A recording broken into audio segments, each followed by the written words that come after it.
In the fall of 2019, dozens of RISC members shared horrifying stories of friends or family members being shot or having experienced the awful trauma related to gun violence in the neighborhoods of Richmond.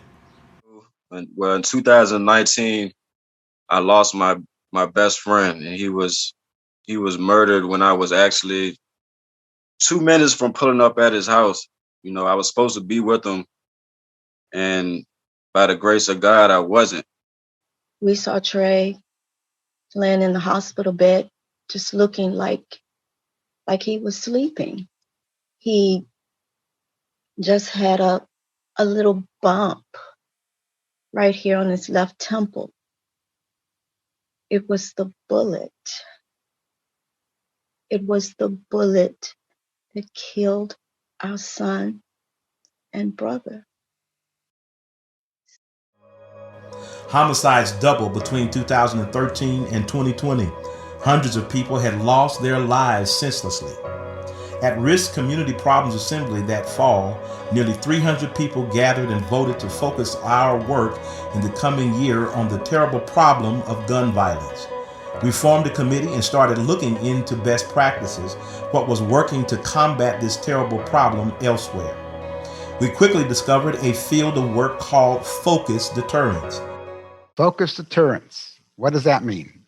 It means focusing on the group that is causing the problem. And why does that make sense? Because our research has shown that 0.5%, 0.5% of our citizens are involved to 60 to 70% of the gun violence, the crimes and the murders. So if you focus on them, on that group, which gives you insight into why GVI is called group violence intervention, we can save lives. Not only can we save lives of the folks who are being gunned down, but we can save lives of the perpetrators as well, because we have to stop the violence there.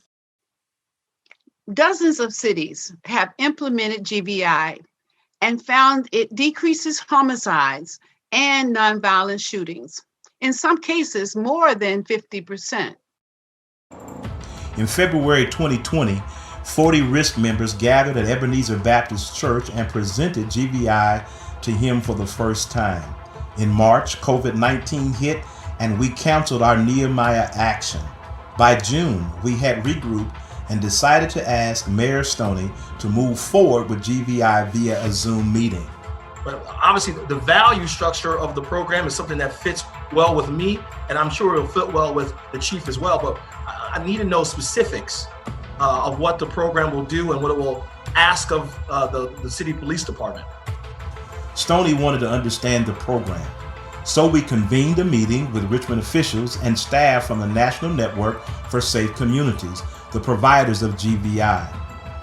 But at the conclusion of the meeting, Stoney says he still needs more time to make a decision.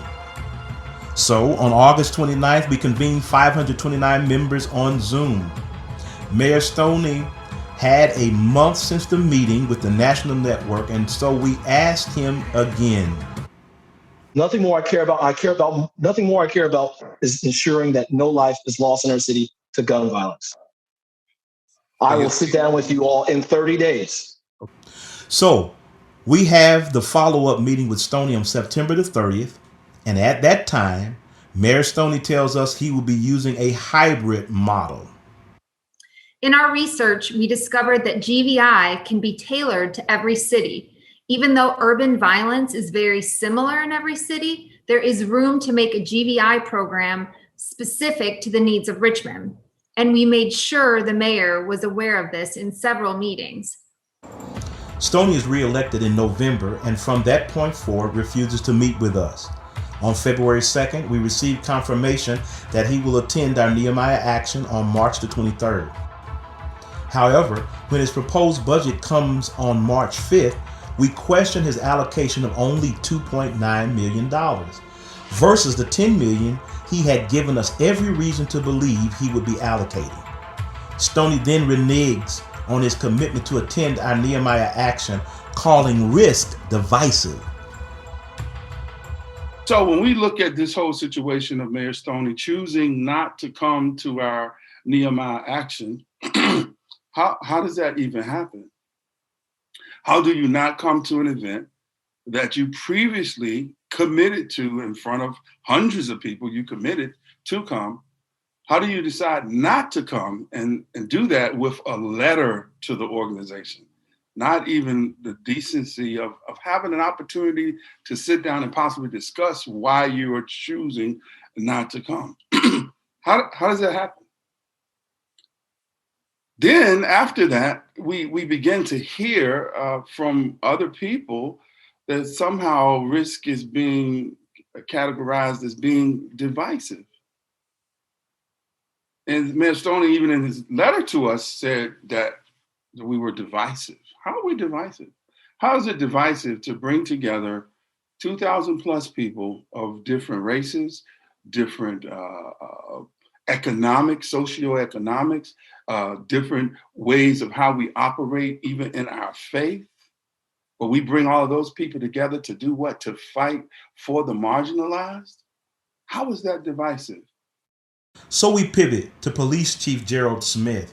Our hope is that he will see the sense of GVI. And we bring him before 2,004 people at our Nehemiah Action and ask him to take on doing the problem analysis. Pastor, Is that a yes, Chief? If it fits, I will apply. Chief Smith does not commit the evening of March 23rd to the great disappointment of 2,004 community members. And since that time, despite repeated attempts to have a follow-up meeting, he has refused such a meeting. Meanwhile, it took the administration until March to get Stoney's gun violence prevention framework up and running. On May 6, members of Stoney's team go before members of City Council and present their plan. It's the closest to a plan we've been able to see, but there is no indication that those implementing the plan are contracting with any experts to implement the framework. At RISC, we remain committed to making sure that in Richmond, we implement a program that has been proven to work. The belief that the city officials know what to do without expert intervention makes no sense to us. There are people dying nearly daily to gun violence in Richmond, and unfortunately, too many of them are children. We're calling on Mayor Stoney to implement this proven program. This is our community, and we need something done now.